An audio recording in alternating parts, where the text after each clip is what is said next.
Halo Sobat Marlin, welcome back to our channel. Pada kesempatan podcast kali ini, kita kedatangan mahasiswa spesial karena mahasiswa tersebut akan melakukan pertukaran pelajar atau student exchange di Jepang.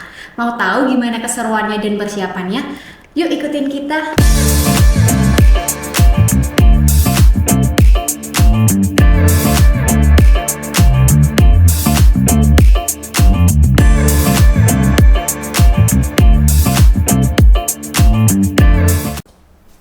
Halo Kak. Halo Mbak. Kak atau Mas ya? Mas aja. Oke. Iya Mas. Boleh tahu namanya siapa dan prodi apa, semester berapa? Oke, sebelumnya kenalin dulu. Nama saya Afrian Mahendra dari Program Studi Teknologi Hasil Perikanan Angkatan 2020. Sekarang di semester 8. Mas Afrian ini dengar-dengar nih sebelumnya, di tahun sebelumnya pernah melakukan magang di Jepang ya Mas? Iya benar.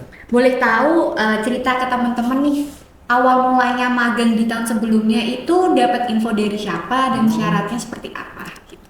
Oke, untuk magang sebelumnya itu saya dapat info dari Prof Sri langsung. Terus juga ternyata ada di-upload di IGBM.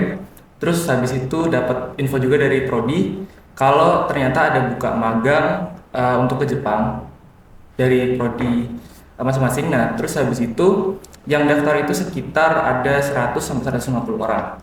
Dan untuk seleksinya itu cuma ada seleksi berkas terus sama wawancara aja, dan alhamdulillah saya terpilih dari 120 tersebut sebagai 26 yang bisa berangkat ke Jepang. Untuk seleksinya itu yang interview ada dua, interview user sama interview dengan orang Jepangnya langsung. Mungkin itu sih kalau yang interview kemarin. Kalau interview user itu dari siapa? Dosen atau gimana? Oke, kalau interview user itu kemarin kita dari perusahaan perwakilan Jepang yang ada di Indonesianya. Nah, kalau interview duanya itu kita langsung dengan orang Jepangnya yang kita mau kerja di sana atau magang di sana. Oke, berarti total dari 100 sampai 150 itu seluruh FPIK ya, bukan Iya, KJJ? seluruh FPK. Oke, baik. Terus setelah keterima nih, kan masuk 26 yang berangkat ke Jepang. Iya. Kegiatan sehari-harinya di Jepang seperti apa dan selama berapa bulan? Kalau kemarin saya dapat yang 3 bulan kebetulan, jadi ada teman-teman yang 6 bulan, ada yang 3 bulan. Untuk kegiatan sehari-harinya kita pertama ya pasti magang kan. Untuk kegiatannya magang, kita belajar di sana banyak hal, terutama kemarin di budidaya kerang.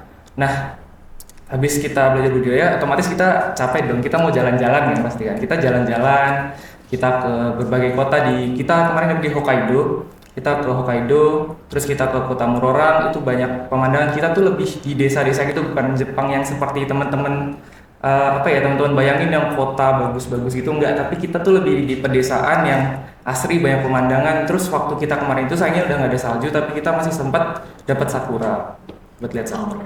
Oke, baik.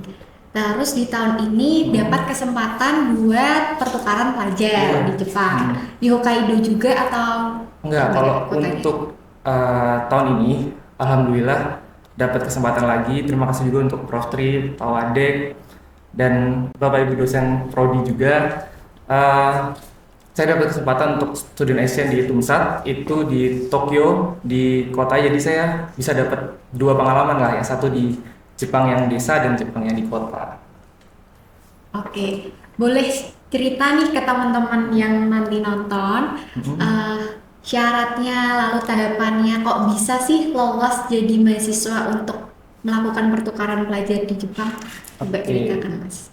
Untuk kemarin persyaratannya itu cukup ribet sih sebenarnya. Banyak banget persyaratannya, seleksi berkas, research study plan, terus ada juga untuk kita harus dapat recommendation letter dari Prof Sri atau Pak Wadek. Terus kita juga ada tes bahasa, itu bisa dipilih mau bahasa Jepang atau bahasa Inggris. Untuk bahasa Jepang itu harus lulus minimal N3, dan kalau untuk bahasa Inggris itu bisa pilih mau TOEFL, IELTS atau TOEIC. Dan untuk skornya minimal TOEIC itu 650. Kalau untuk TOEFL itu sekitar 5,5, kalau IELTS itu sekitar 4,5 atau 5,0 untuk persyaratannya itu. Terus untuk info yang kemarin juga, itu infonya saya dapat dari Pak Putut Haryadi selaku Kaprodi dari Teknologi Hasil Perikanan, dan dari Pak Eko Susanto, lalu dikonfirmasi juga oleh Prof Tri sebagai dekan. Saya dapat info untuk Eh, Kira-kira mau nggak nih Mas Afrian ikut lagi ke Jepang? Ini kesempatan yang mungkin langka lah dan bisa mewakili FPIK. Terus dengan apa ya, yakin nggak yakin, yaudahlah coba aja dulu. Siapa tahu hoki, siapa tahu beruntung gitu. Kalau berdasarkan tahun lalu yang pertukaran pelajar ke Jepang berapa orang, Mas? Oh, yang magang berarti? Oh, magang aja, Iya, tapi kalau nggak ada tahun pertukaran. iya, kalau tahun lalu itu magang aja. Kalau tahun lalu itu dari prodi saya sendiri itu ada 4 orang. Tapi untuk keseluruhan itu 26 orang, dan tahun lalu itu kebanyakan dari anak-anak ilmu kelautan. Terus dari budidaya perikanan satu, dan MSP juga ada beberapa. Oke, berarti kan yang tahun ini ke Jepang lebih challenging karena satu orang aja, maksudnya Iya, cuma diri bener. sendiri. Kalau boleh tahu persiapan apa aja nih yang udah disiapin buat masnya buat nanti pertukaran di Tumsa? Oke, untuk persiapan mungkin pemberkasan ya, kayak izin tinggal, terus visa. Ini visa bentar, tanggal 25 saya akan ngajuin ke Kedubes di Jakarta. Terus juga untuk les, saya les untuk lebih banyak latihan untuk speaking bahasa Inggrisnya, karena di Indonesia kan jarang dapat kesempatan untuk speaking bahasa Inggris sama teman-teman dan lain-lain. Jadi saya coba les lagi untuk bahasa Inggris, untuk terutama untuk speakingnya. Terus juga selain dokumen tadi, saya juga nyiapin Indomie yang banyak buat stok makanan, Sambal juga. sambal juga, terus bumbu racik. Ini sponsor nggak apa-apa nih. Bumbu racik dan lain-lain. Di sana tuh makanannya tuh hambar teman-teman di sana.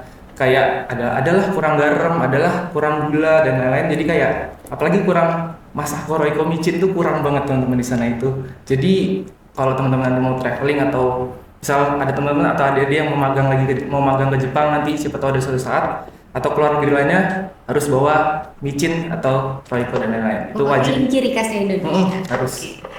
Lanjut, pertukaran pelajar di Jepang itu nanti selama berapa bulan, Mas? Saya dapat 6 bulan. Oh, dapat 6 bulan.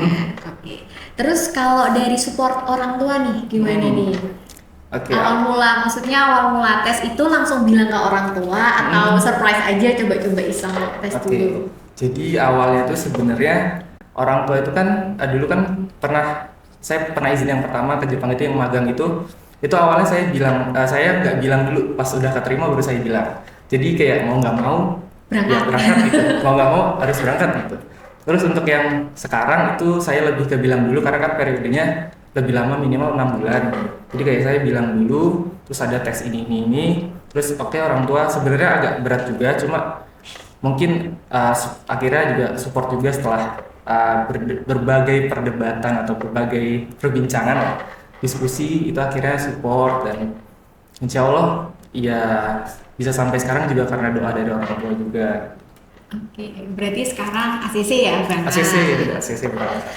Untuk teman-teman semuanya pasti penasaran nih kegiatannya pertukaran pelajar di Jepang seperti apa. Boleh tahu nggak nih rencana-rencana atau mungkin gambaran kegiatannya di sana selama 6 bulan apa aja? Siapa tahu bisa memotivasi teman-teman semua. Oke, teman-teman. Kalau buat kegiatan di sana nanti buat student exchange ya terutama, itu saya sih udah di-spill sedikit-sedikit ya teman-teman sama tutor saya atau sama penanggung jawab saya di sana. Itu yang pertama, saya nanti akan di lab untuk research dan penelitian. Untuk subjek penelitiannya kemarin saya udah mengajukan, tapi itu belum di ACC secara penuh karena saya harus melakukan seminar dulu di sana. Seminarnya itu untuk memastikan apakah student plan yang saya buat kemarin untuk pengajuan ke Jepang itu akan dilaksanakan atau saya harus ganti baru student plan di sana. Nah, itu untuk pertukaran pelajar. Tapi kalau teman-teman untuk magang, itu teman-teman bisa mencoba kayak PKL mungkin ya, praktek kerja lapangan. Jadi teman-teman tahu gimana rasanya kerja dengan orang Jepang, bisa tahu gimana vibes kerja di Jepang gimana. Tapi kalau student exchange ini karena juga hal yang baru buat saya, mungkin ya ini challenging baru buat saya gitu. Itu sekali. Itu udah jelas semua ya. Yang terakhir deh, harapan magang dan pertukaran pelajar di tahun 2024 seperti apa harapannya? Oke, untuk harapan magang dulu pertama. Iya, untuk teman-teman nanti yang magang. Ya, buat teman-teman saya yang seangkatan atau buat adik-adik nanti yang bakal magang juga yang 21, 22, 23, mungkin 24 nanti ada yang langsung berangkat baru masuk. Persiapin bahasa Jepangnya, seenggaknya bisa ngerti mereka ngomong apa, itu udah cukup banget. Kalian ngomong sebisanya, sepatah-patahnya itu nggak masalah, mereka pasti paham. Yang penting kalian harus bisa denger dan ngerti apa yang mereka ucapin, itu udah bagus banget. Terus juga untuk teman-teman yang mau student exchange, mungkin persyaratan mungkin bakal lebih ribet, lebih banyak dokumen dan lain-lain, itu bakal lebih ribet. Itu teman-teman harus persiapin benar-benar. Kalau misalnya nggak mau ikut dari awal aja, nyerah aja, atau jangan nggak ngambil deh gitu, daripada sambil jalan kayak kalian ngeluh, karena jujur itu banyak banget berkasnya. Persiapin itu, dan semoga ada teman-teman yang lanjut lagi nih dari FPK yang bakal student exchange atau magang, Dan lebih banyak lagi. dan lebih banyak lagi, harus lebih banyak lagi. Itu sih harapannya buat ke depan. Oke, berarti intinya harus paham apa yang dibicarakan dengan bahasa Jepang. Yang kedua harus teliti ya Mas ya berkasnya. Dan sanggup untuk menjalankan. Karena jujur kalau student exchange banyak banget berkasnya. Oke. Kalau magang kemarin relatif lebih sedikit, cuma itu teman-teman harus persiapin bahasa Jepangnya, karena mayoritas orang Jepang itu gak ngerti bahasa Inggris, ataupun misalnya mereka pun ngerti bahasa Inggris, kitanya yang gak ngerti mereka ngomongnya apa gitu biasanya. Oke. Belajar pengalaman dari tahun lalu. Belajar pengalaman dari tahun lalu seperti itu. Last but not least, kata-kata penyemangat dan motivasi buat teman-teman semuanya. Ayo. Mungkin teman-teman manfaatin waktu teman-teman sebaik mungkin. Mumpung teman-teman masih ada di Undip, masih ada di FPK, kalian punya banyak privilege buat student exchange, buat magang, itu manfaatin. Ada kampus Merdeka juga, kalian bisa manfaatin. Teman-teman juga selain akademik, pengalaman nyata juga untuk PKL atau dunia kerja. Jadi teman-teman untuk nanti setelah lulus dari Undip, lulus dari FPK, itu teman-teman punya bekal di dunia kerja, di CV-nya minimal ada pengalaman kerja apa gitu, ada satu baris lah seenggaknya gitu. Mungkin itu sih kata-kata penyemangat dari saya. Aku balikin ke Mbak lagi. Makasih ya Mas udah menyempatkan Sama-sama. waktunya, meluangkan waktunya buat diwawancara walaupun cuma sebentar. Semoga kisah dan pengalaman atau rencana kedepannya bisa buat pelajaran teman-teman yang lagi nonton. Dan semoga nanti pertukaran pelajar di Jepang diberikan kelancaran, amin. Lancar-lancar juga, semoga 6 bulan udah langsung balik ke Indonesia dan bisa melaksanakan kegiatan berikutnya di kampus. Amin. Oke, makasih. Bye-bye teman-teman. Bye-bye.